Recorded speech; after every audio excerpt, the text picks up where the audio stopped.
तेल लगाएको ओइ किच्याउँछ है किच्याउँछ है किच्याउँछ है बच्चाहरूलाई जानकारी दिएको हो भने यस्तो यस्तो गेडाहरू खाएर त बाँच्थे छोराछोरीले सिकाउने नै आमा हो क्या गुरु आथा मै कहाँ बसेछ झन्नै ल ल मलाई कम्मरे मलाई के ल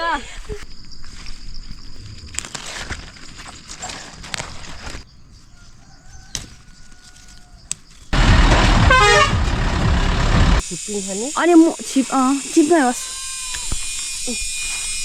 लास्ट फ्याफुलाई नमस्ते welcome back to my channel सोभिदोङमा बर्खाको समयमा चाहिँ के कुराहरू अर्ग्यानिक लोकल कुराहरू गाउँमा पाइन्छ त हौ अनि लोकल खजानाहरू चाहिँ आज म सो गर्दैछु क्या हाम्रो गाउँतिर के पाइन्छ भन्ने कुरा अनि फेरि आज चाहिँ हाम्रो बाबा मम्मी ट्र्याक्टर जोत्दै नै भलाकुसारी गरिराख्नु भएको छ म पनि त्यहाँ गएर जोइन हुन्छु के कुरा गर्दा रहेछन् एक राउन्डमै त्यस्तो हुन्छ होला जानु एक राउन्डमा ऊ त्यतिबाट हो मै यतिबाट चाहिँ ल गाई पदाइहालिन् न पानी अनि यो खेती गरेर खान सकिँदो रहेछ अब यो खेती पनि ल अदुवा रोप्यो कुहिन्छ कुनै वर्ष राम्रो भाउ होला नहोला नि तास खेले क्यासिनो जस्तै रहेछ कहिले आम्दानी हुन्छ कहिले आम्दानी हुँदैन कहिले मकै मर्ने गरी ढल्छ कहिले राम्रो हुने यो खेतीपातीले नि खर्चम खानु चाहिँ पुग्ने होइन रहेछ 2 दिनको काल पर्खेको हो क्या र त नमरिन्जेल चाहिँ के गरेर बिताउने मात्रै रहेछ पेट खाली हुँदैन हात खाली हुँदैन खुट्टा खाली हुँदैन पेट खाली हुँदैन टाइम पास भनिन्छ यसलाई चाहिँ त्यसै बसेर बोसो लाग्दैन बरु पोल्सी गऱ्यो भने त स्वस्थ त हुन्छ पहिलेको मान्छेहरू यस्तो गेडाहरू खाएर त बाँच्थे हाम्रो बस्दा कम खान्थ्यो यो दालसिङ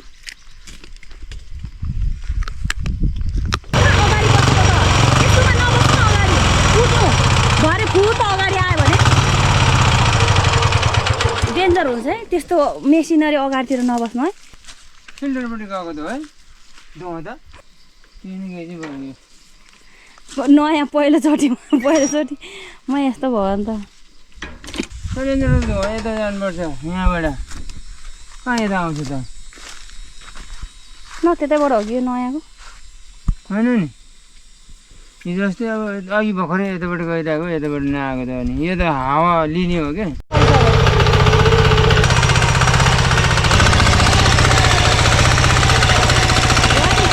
मकैहरू सकिसके पछाडि चाहिँ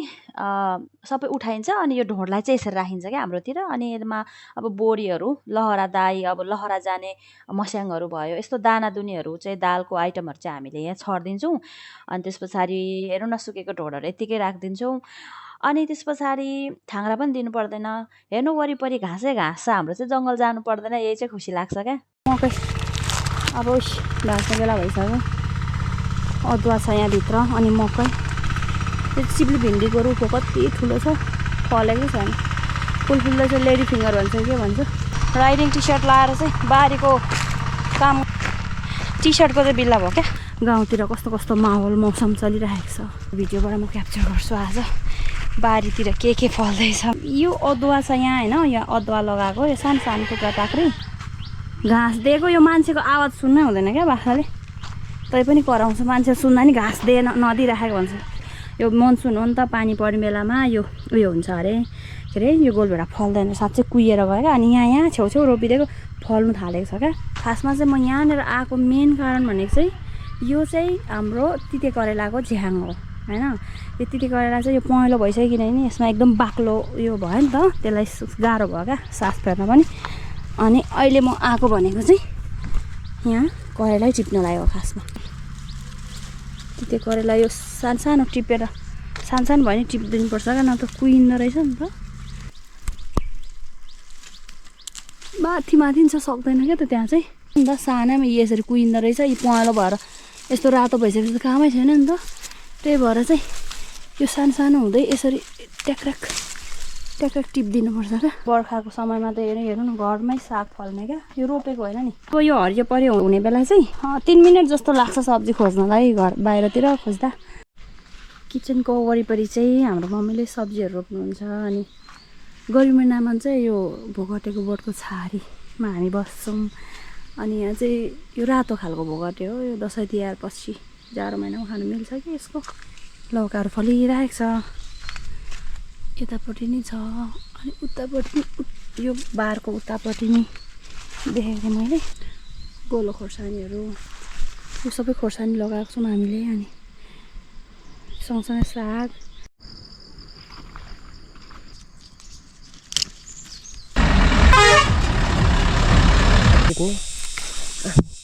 अनि त्यो अनि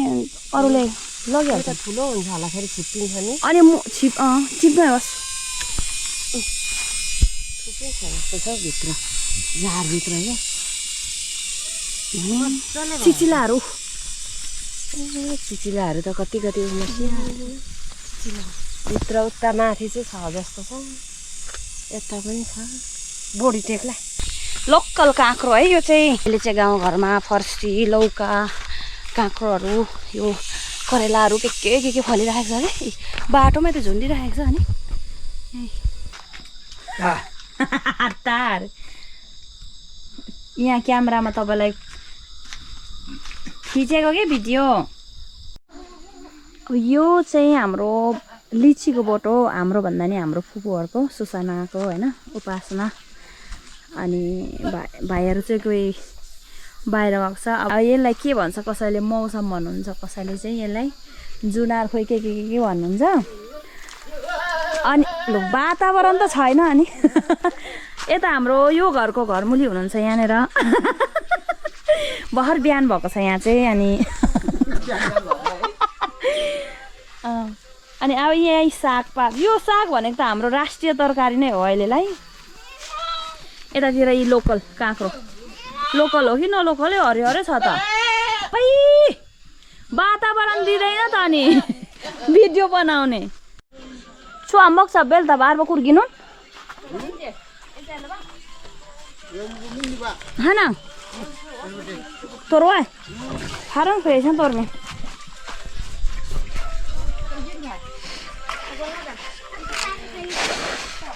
नाम सरी में खा ले ए चुम मिन जिम बनी में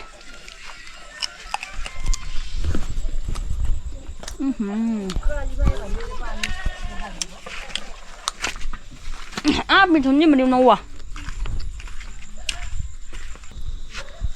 फर्सीको पनि छ। यो ढोँडहरू यो अब मकैको योहरू सुकिसक्यो। अब यो काटेर यसरी राख्छ बारीमा अनि चाहिने बेलामा आफ्नो घरमा लगेर काटेर गाईबस्तुलाई ओछ्याइदिने अनि मल बनाउने काममा प्रयोग हुन्छ। अनि अब यो यति टक्क यो उयोहरू सुकिसके पछाडि यहाँ सबै काटेर यसमा क्लिन गरेर चाहिँ क्लिन गर्छ यहाँनिर। मै त्यही त ल यहाँ गोल भएर छ यसरी। फेरि अहिले चाहिँ यो पुरा भित्रभित्र यसरी क्लिन गरेर सबै सफासुग्घर यहीँनिर भेन्टा भित्र खोर्सानी अनि यसरी यो चाहिँ अब यस्तो विधि चाहिँ थिएन पहिला यो चाहिँ भयो 5-7 वर्ष अहिले हाम्रो पनि गाउँतिर नि यसरी टनेलहरू यसरी होइन फार्म हाउस बनाएर अनि यो पानीहरू घामहरू छिर्नबाट उयो गरेर कहिलेकाहीँ त घाम त चाहिन्छ तर धेरै पानी पर्दा यो चिजहरू हुँदैन नि त। त्यही भएर चाहिँ टमाटरहरूलाई चाहिँ यसरी व्यवस्थित पाराले यता करेलाहरू झुन्डिरहेको छ, यता सिमी मस्याङहरू लाउनु भएको छ। यो चाहिँ एकदम राम्रो तरिकाले क्या टक्कै लहरा राख्दिनै माथि आफै जान्छ। सिमीहरू यसरी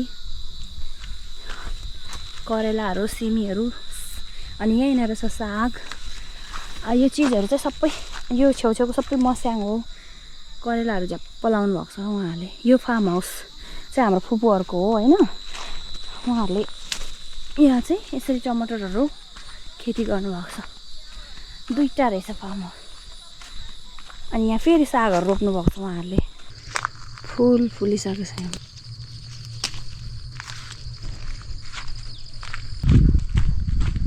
एजेन्सी है बहुत आउँदा सुरी कथे भएको छ त म बोला खाने आर बरे मामा जमन थाब्ला ल सुरी are फ्लारको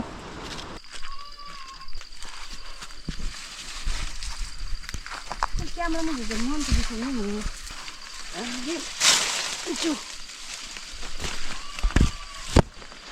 Ngapustahili. Ngapustahili ngota saili. Ngapustahili wae. ल ल Agani kan. Ngala kamari ngala ke. ल Rano.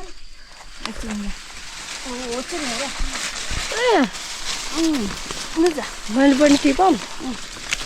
लिनु खाऊ न एक एकवटा भेटेन कसरी खाऊ तिमी खाऊ ती उता एउटा दिउँ तिमी खाऊ न खाना आराम चुमरी आइज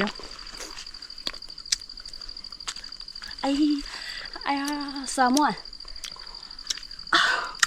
mày chút ai कस्तो छ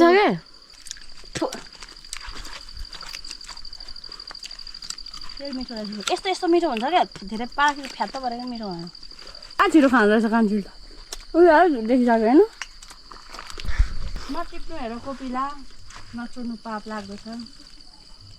सुनेछ कम चाहिँ रमाइस तिमी झर्छ है खुट्टै लड्यौ भने खोइ फुलले राम्रो देखेको साह्रै राम्रो पखाइदिएछ अहिले चाहिँ हिरो फुलमती जस्तो देखेर यो चाहिँ आफ्नै बगैँचाको होइन खजानाहरू हो यो खजाना ए आमा कति उयो रहेछ अलिक खोइ चाहन्छु यो खजाना चाहिँ हो माथि अब यो खजानाहरूलाई चाहिँ यसो गर्ने हो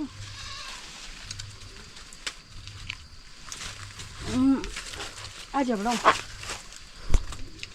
जेन्चोङमा ओहो सिजनको फल सुन्तला सुन्तला सुन्तला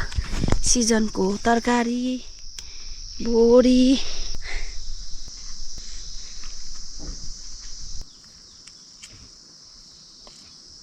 अमिलो हो कि यो अलि छोडाइराखेको छु यसरी अहिले एकछिनमा खान्छु सिजनको फल फुल के फुल त तरकारी छिपिन आँटिसकेको छ अर्ग्यानिक चिजहरू खाउँ ज्यान बनाऊ खोइ अब ला यो त आधीमै चुऱ्यो त आकाशको फल आँखा तरी मर भन्यो हेऱ्यो उद्या माथि रुखमा छ यहाँ अहिले गएर आमा जान्छ नि बिस्तार थाम्दो रहेछ रहेछ थाम्छ हौ ला सुकेको छ नि फेरि माथि चढ्नु चाहिँ कसरी त अनि खोइ त औ कल ग्राक्क गर्यो हुँदैन बाँस सुकेको हौ ढल्छ होला हौ त्यो ग्राक्क गर्यो तल कि ढाल्दिनँ त्यसलाई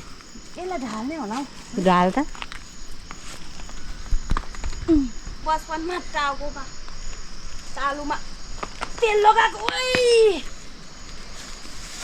बिस्तारो ढाल है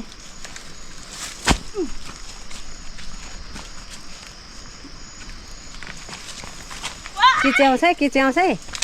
किच्याउँछ है ल हौ बोडीको त बोटै ढालिदिइहाल्यो नि बोट ढलेको छैन रुख चाहिँ ढल्यो होस् सुब नगर अब यो थाङ्रामा लाउने हो कि बिस्तारै अनि यो सुकेको आकाशको फल आँखा तरी मराउने यस्तो यहाँ हेर नि यहाँ हेर्दा यहाँ फल कति छ यो त नि यसो गर्ने अब यो दाउरा के अरे बाल्नुहुन्छ यो चाहिँ थाङ्रामा लाउने कि हुँदैन